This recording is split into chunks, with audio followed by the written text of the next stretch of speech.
How many parables did Jesus speak? How many do we have recorded?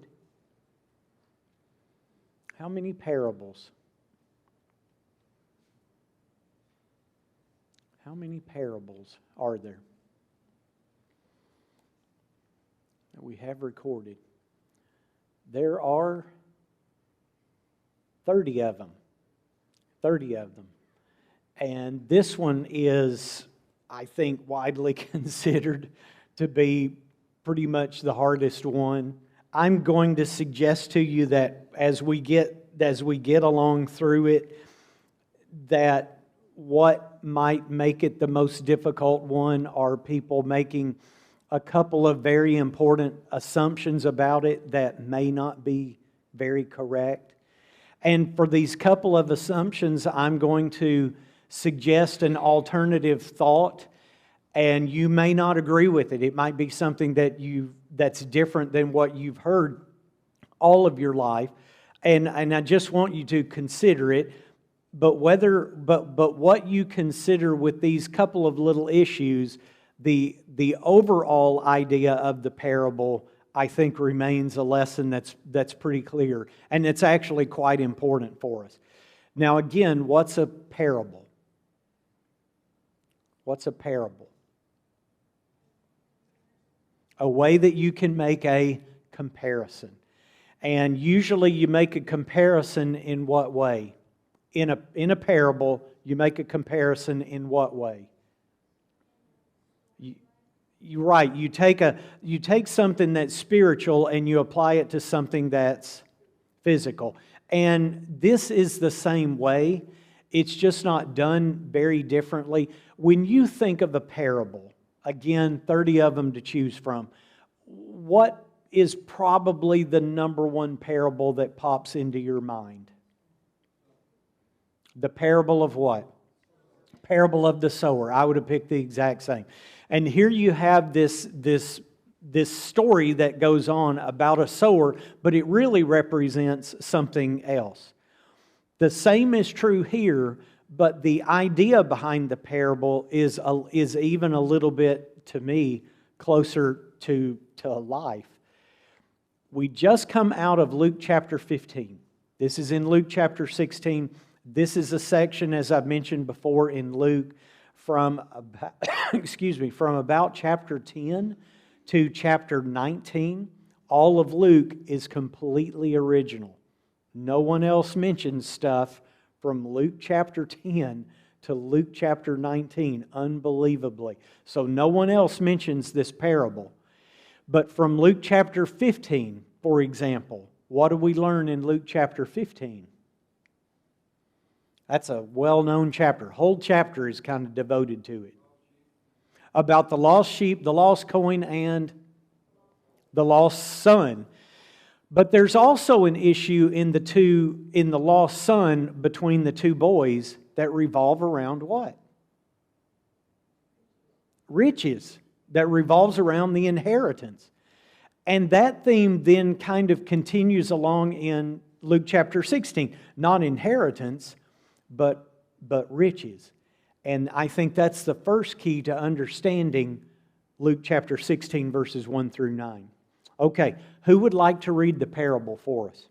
And if you would, go right on ahead.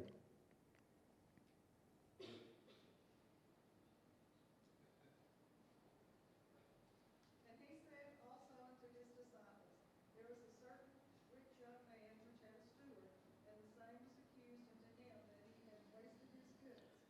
And he called him and said unto him, how is it that I hear this of thee? Give an account of thy stewardship, for thou mayest be no longer a steward. Then the steward said within himself,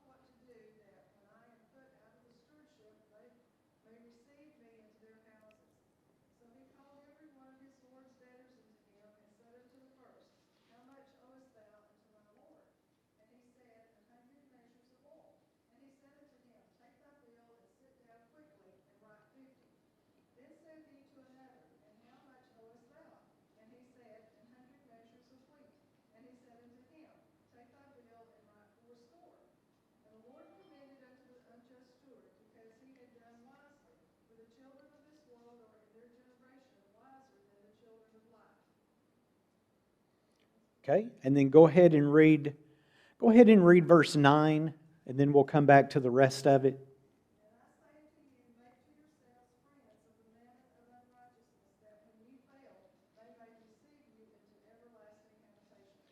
Most of it is actually pretty understandable through the first 8 verses. And again, I think part of the difficulty, part of what makes this a tough passage is maybe some preconceived ideas of what some of these mean.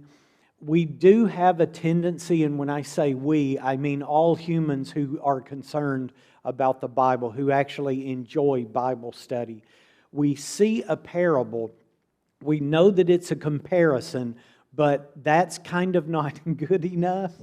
And so humans in general have to go through the parable and make absolutely sure that every single element of the parable is carefully laid out.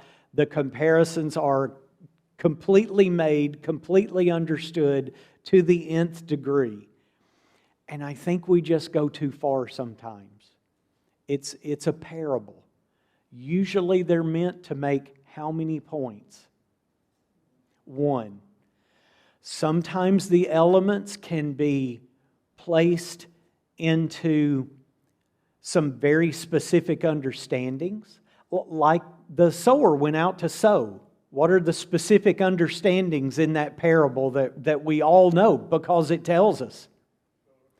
It's on different kinds of soil. And we know exactly what those soils were. And we know exactly what they represent because they tell us. But sometimes when we don't have that told to us, we try to want to fill in the gaps.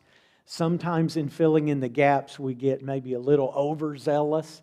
And that ends up creating these narratives that all of a sudden are really, really difficult to kind of determine. And maybe that's what's happened in Luke chapter 16. So what I'm going to actually do is kind of go to the end so that we can understand the rest of it. So, in general, what's the parable about? We've just read it. In general, what happens to the parable? If you summarize it, what takes place?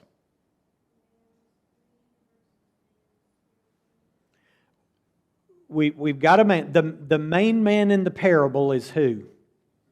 The steward, okay? What has happened to the steward?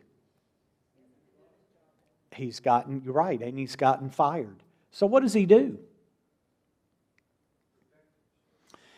It seems as though he's going out to protect himself. But how?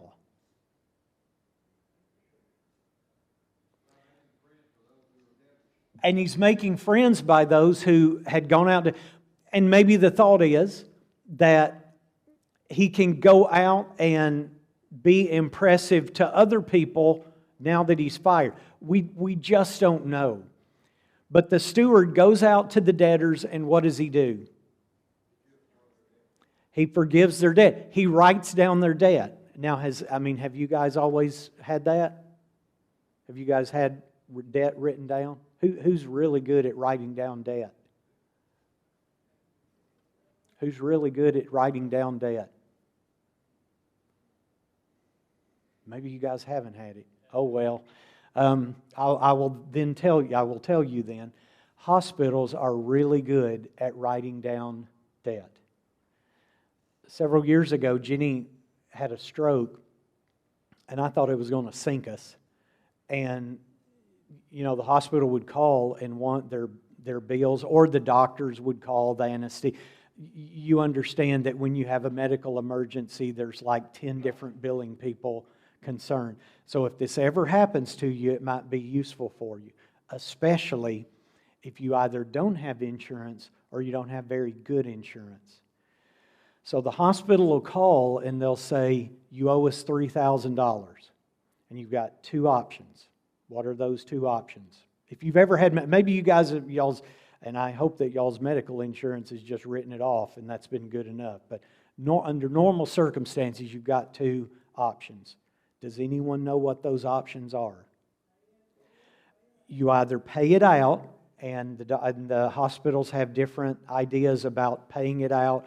Sometimes sometimes people will tell you, well, just pay $5 a month, you can pay it out forever.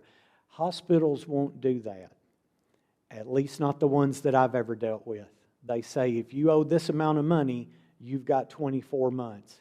If it's a bigger amount of money, you've got 36 months. If it's not paid off then, we pull the trigger with the debt collection people. And let me tell you, those people are nasty. That's option number one. What's the second option? Janice, what'd you say?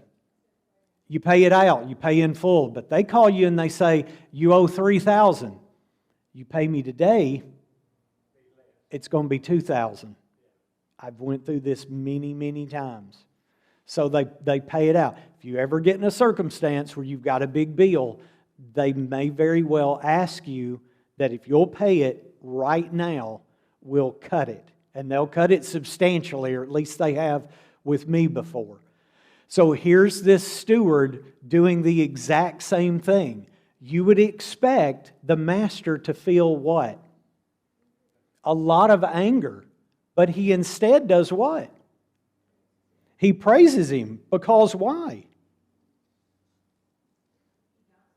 He got something, and he didn't get... There's always the debate. Would you rather have this amount right now, or would you rather have more in the future? What's the answer? Honestly, to be fair, the answer what? I would say the answer depends. Sometimes you want it, sometimes you desperately need it right then. Sometimes you can wait. But the master tells him, he's actually happy for the fact that he's been so shrewd and he's gotten him something right now. Maybe that fit the bill as to exactly what that master needed. Maybe the master hadn't even thought about it, and here was this steward who's done so good, and the idea hadn't even crossed his mind. But anyway, he's thankful for it. And then we get verse 9. I say to you, make friends for yourselves by unrighteous mammon, that when you fail, they may receive you into into an everlasting home. Or in some versions it says into an eternal dwellings. Now, some preconceived ideas, of which there are a couple, and I only want to gently suggest you to think about something different. The first one, and I think this is the one that most people latch onto really quickly, is that the master is God. Okay? That the master is God. But that puts you in a precarious situation of God actually doing what in the parable? Of what? Okay, of kind of bargaining, and not just bargaining, but actually glorifying this steward who did what? Who just kind of goes out and does whatever he wants to. And when you think about the circumstances of the character of God, and then to actually promote and thank this servant who's done this, it just doesn't seem, at least to me, to fit. So we might be going too far to try to assign every element, instead looking at a larger picture. And then the second one would be at the end of verse 9, the idea of the eternal home or the eternal dwelling we always think of as what? As heaven. But the term isn't necessarily a positive one, because an eternal dwelling most definitely indeed could be what? Heaven. But it could also be what? But it could also be hell. So it does make me wonder, is Jesus talking positively about this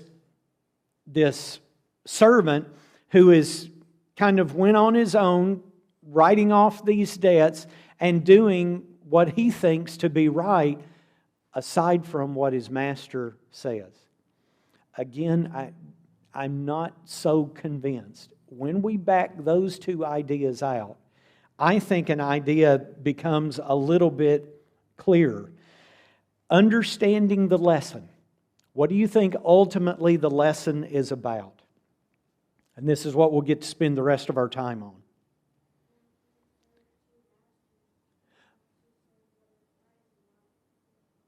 Okay, let's keep looking, because we stopped at 9 for a reason. Make friends for yourselves by unrighteous mammon, that when you fail, they may receive you into an everlasting home. He who is faithful in what is least is faithful also in much. He who is unjust in what is least is unjust also in much. Therefore, if you have not been faithful in the unrighteous mammon, who will commit to your trust the true riches? And if you have not been faithful in what is another man's, who will give you what is your own? And then he really draws it to me to a conclusion that's letting us see what the idea is beginning in 13. No servant can serve two masters, for either he will hate the one and love the other, or else he'll be loyal to the one and despise the other. You cannot serve God and what? Mammon, which is an old Aramaic word for wealth, money, for riches. Then in 14, now the Pharisees who were lovers of money also heard these things, and they what? They scoffed at him, they derided him. And he said to them, you are those who justify yourselves before men, but God knows your hearts, for what is highly esteemed among men is a what? An abomination in the sight of God. The Pharisees were shrewd. I mean, they were shrewd individuals. And in their shrewdness, they valued that shrewdness in others, just like the rich man did. But what lesson did those Pharisees need to learn? That what?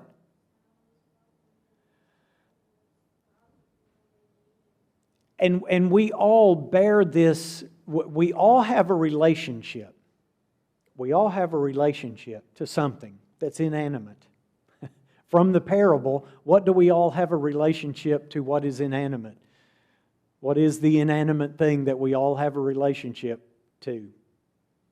Money. To money. So think about what's been said. In verse 9, they will share an eternal dwelling with who? Other unrighteous ones. Unjust ones. That's why it's called the parable of the unjust steward. In verse 10 through 12, they've been unfaithful in what they have been given. And what had the Pharisees been given? Because this is something that's financial, but also what had the Pharisees been given? Their trust. In what way? And this goes back hundreds of years. If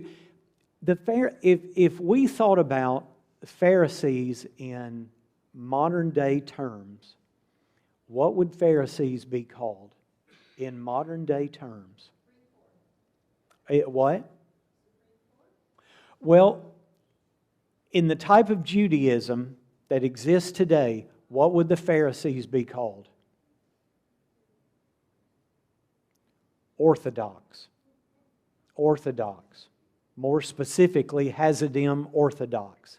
That's the Pharisees were kind of the great-great-great-great-grandfathers of Hasidim Orthodox Judaism today.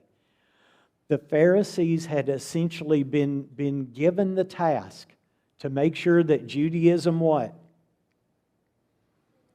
Stayed true to God's roots, stayed true to its Mosaic heritage. But what had they done? Over time, they had loaded it up with tradition. It was just tradition after tradition. So whether you talk about financial responsibility, whether you talk about spiritual responsibility, or whether you group them together, had the Pharisees lived up to what they should have? No. And if you think about this from the smaller point of view, financial responsibility. They had not been faithful in that. And the point is made in the 10th and 11th and the 12th verses. If you're not faithful in a little, you're not going to what? You're not going to be faithful in a lot.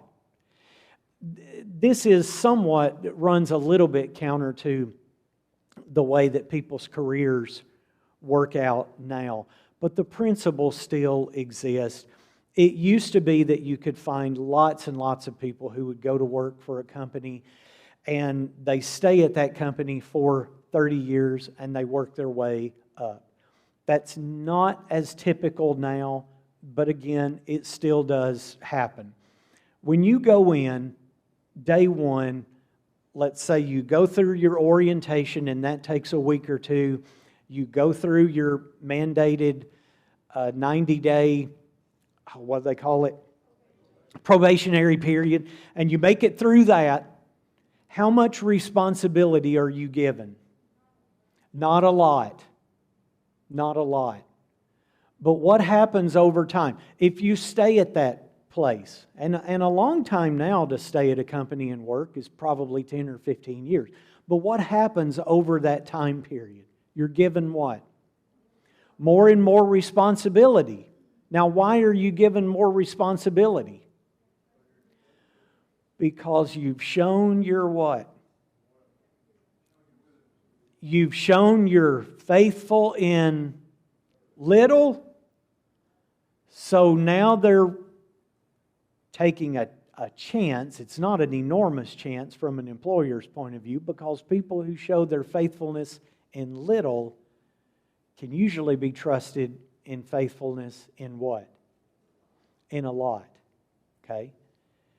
And it's just like that with the church. You're able to see people have characteristics, and those characteristics tend to run throughout every facet of their life. If you see someone here who is faithful and all of this really means something to them, it means enough to you to really, really take it to heart and really, really live by it, then what kind of employee is that person going to be? Probably a pretty good one. What kind of employer is that person going to be? Probably a pretty fair and a pretty just and a pretty equitable one. So, if you're not competent in what is little, you're not going to be competent in what is a lot. And everyone, from the year that they start working, has to learn that lesson. You show you're competent in a little, you're going to become competent in a lot.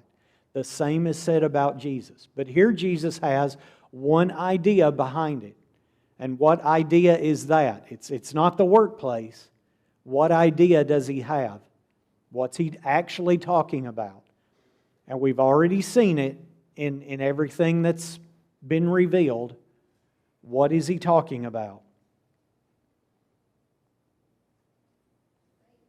He's talking about, with the Pharisees, he's talking about what? Money. He's talking about money. Now we can draw the application larger, but he's talking about here possessions. Because the Pharisees were what?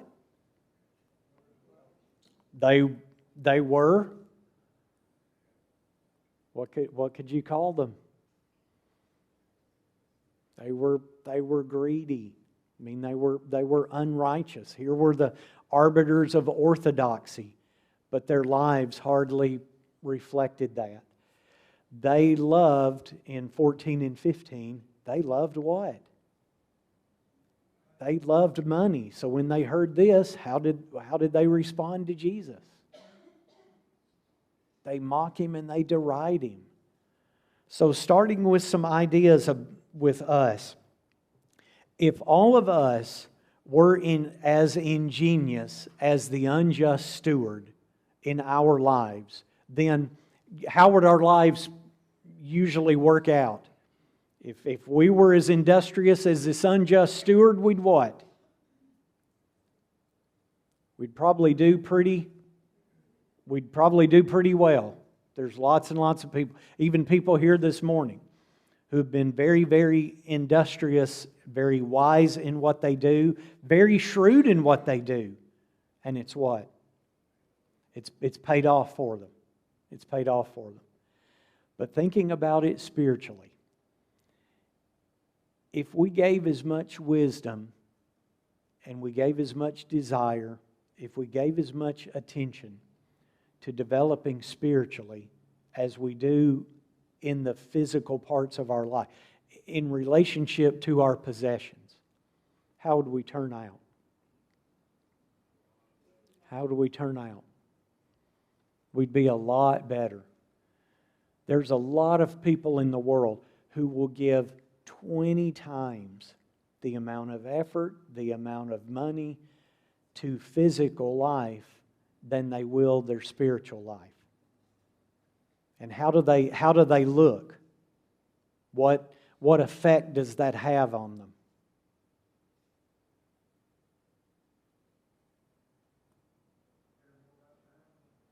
Yeah, they care more about the earth than they do about the heavenly. They care more about the physical than they do about God. And that's what this unjust parable, along with in the subsequent explanation, is telling us. All of us have what?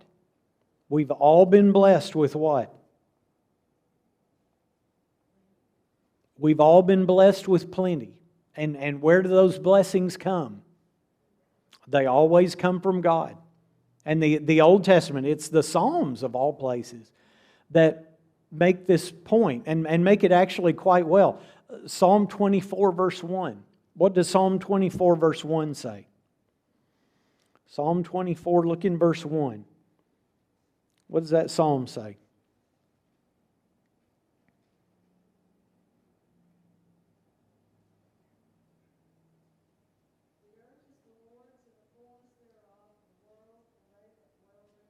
Okay, then go to Psalm 50. And let's look in Psalm 50 and let's look in verse 10. What's Psalm 50 verse 10 say?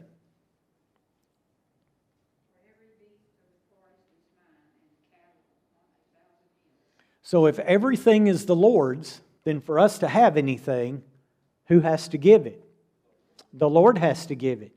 And you would naturally want to make the application that, well, then righteous people must be the only ones that are gifted these blessings by God. But that's not the case. Because what is the case? According to Matthew chapter 5, verse 45. There, God sends rain on the just and the unjust. And if He sends those blessings of rain on the just and the unjust, then what happens to all of us as far as the possessions and everything else that we have? He sends it on the just and on the unjust.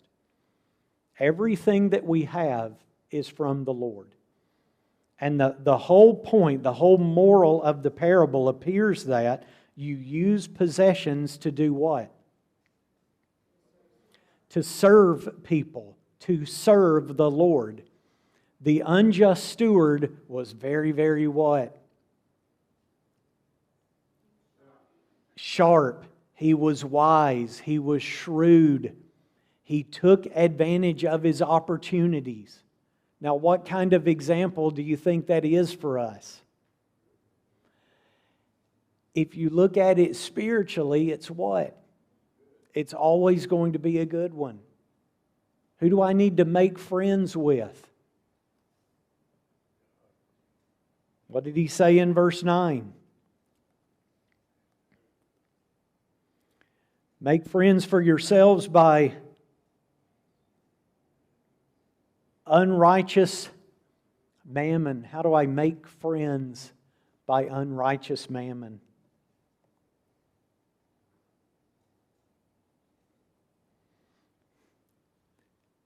I use my possessions to what? To help others, to make friends. Someone who is greedy or someone who is covetous will use We'll use these riches, we'll use this unrighteous mammon to do what? For themselves. Yeah. For themselves. What we have is a tremendous responsibility. Okay? What we have is a tremendous responsibility. Now, everyone has in the room, everyone has a different level of what they have.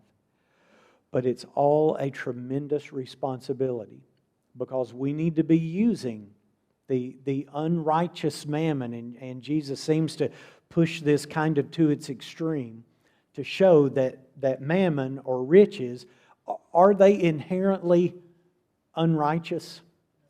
No, they're neither righteous nor unrighteous. They're unrighteous, why? Because a lot of people use them in an unrighteous way.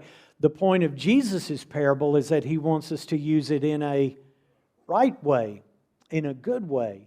And that means what? That means what?